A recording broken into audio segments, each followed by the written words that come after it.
ফেলবে না। তারা মনে করে যে পৃথিবী এই পরিবর্তনগুলো মোকাবিলা করতে সক্ষম, কিন্তু আমার মতে যে উন্নত দেশগুলো আছে বা অবনত দেশগুলো আছে তারা কি আসলে এগুলো না জানার জন্য এটা কি তারা উন্নত করতে পারবে? আমি আবারও বলছি যে পরিবেশ ধ্বংস করে গড়ে ওঠা উন্নয়ন কি সত্যিকার অর্থে টেকসই উন্নয়ন হতে পারে?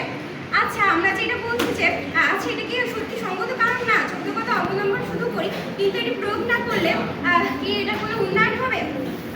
তারা আগের প্রশ্ন করে গিয়েছিলেন যে জলবায়ু পরিবর্তনের জন্য জাতিসংঘ কি করেছে না, বর্তমানে যেসব প্রযুক্তি আবিষ্কার হচ্ছে তা অবশ্যই উপযোগী, কিন্তু তাতে পরিবেশের জন্য ক্ষতিকারক। তা দিয়ে যে ক্ষতিকর বয়ে বের হচ্ছে তা তো মানুষের শ্বাস প্রশ্বাসে নিতে ব্যাহত হচ্ছে আর মানুষ মৃত্যুবরণ করছে।